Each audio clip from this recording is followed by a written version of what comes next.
Hi there. If you don't already know me, my name is Pindiwe Tikwayo. I'm a New Insight Certified Life Coach. I specialize in empowering full-time professionals who either lack clarity about their passion or lack focus, time, and courage to pursue their passions to realize the great potential they have within to turn their lives around. I offer online coaching services.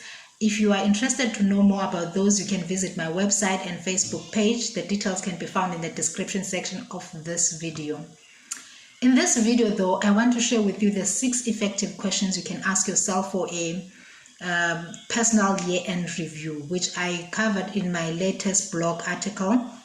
But it dawned on me that not everybody is a fan of reading. Some people prefer to listen to somebody talk than reading.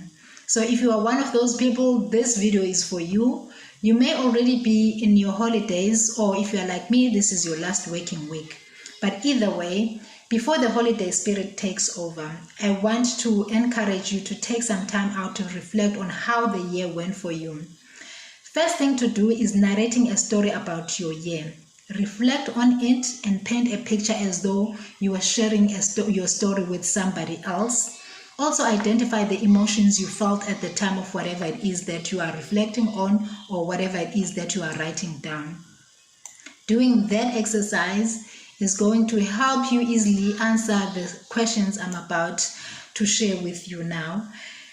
You may decide how to do this. It can be on paper. You may decide to auto journal. It is up to you how to do it, as long as you get it done. Once you have done that, you can go ahead and answer the first question: what went well for me this year?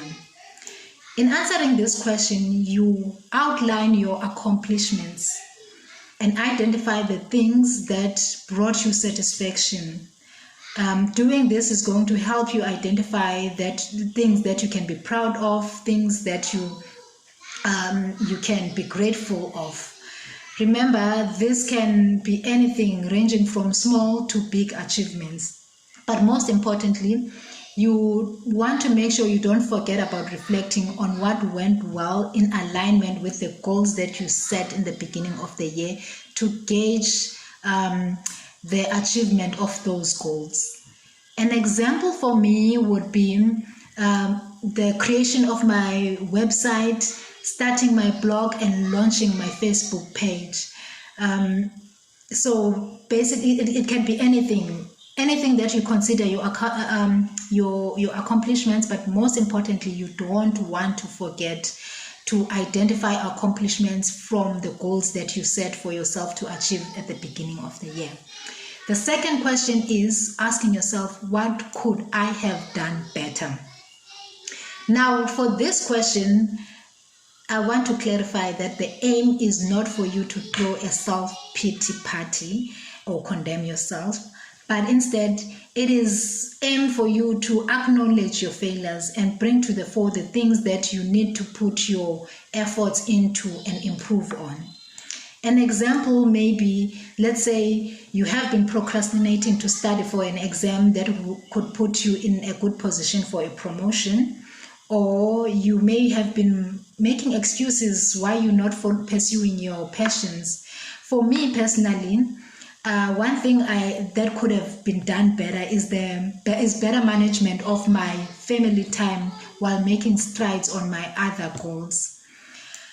And to gain the most out of this question, you really need to be brutally honest with yourself.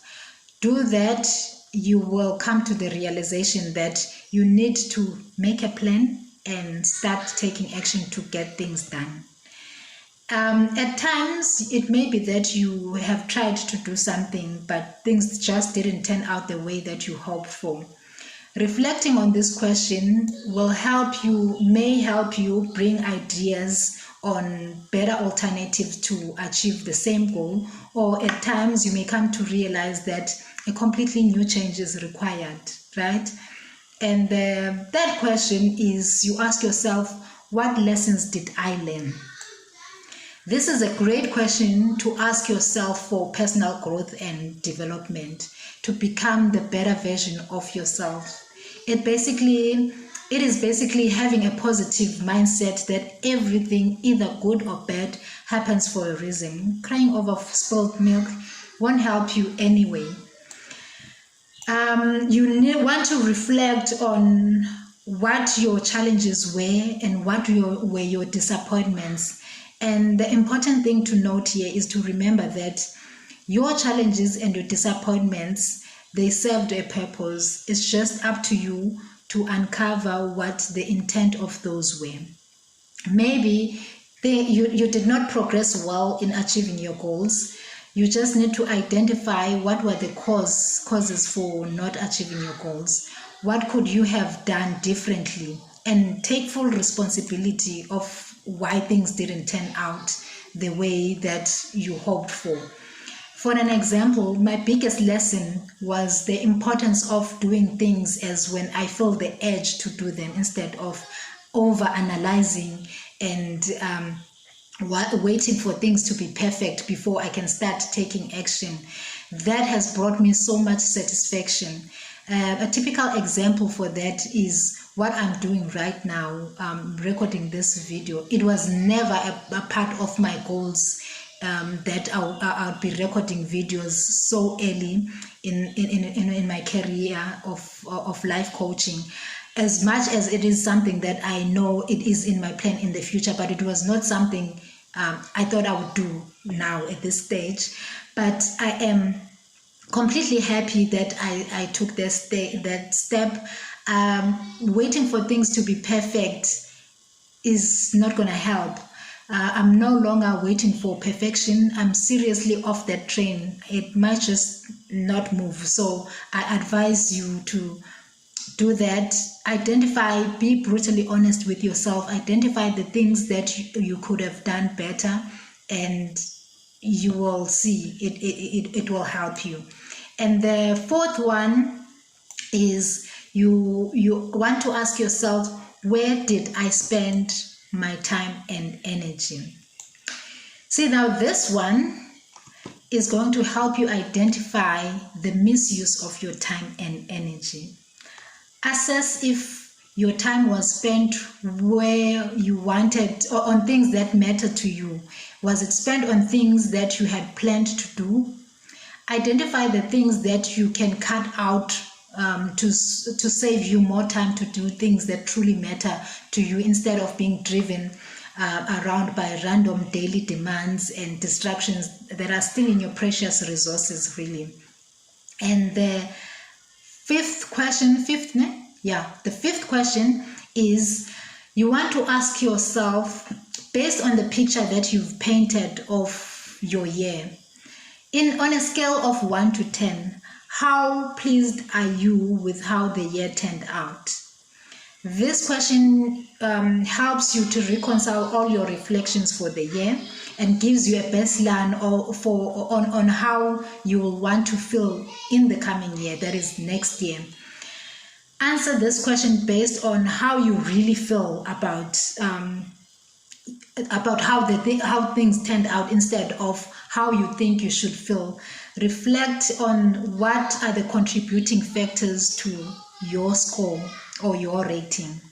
And last but not least, you want to ask yourself, what do I aim to accomplish in the coming year? Because now you have pondered on your entire year, you know exactly how you feel about winding up your year the way that you are winding it up. You are starting to think about the coming year. What are the things that you want to accomplish in the coming year?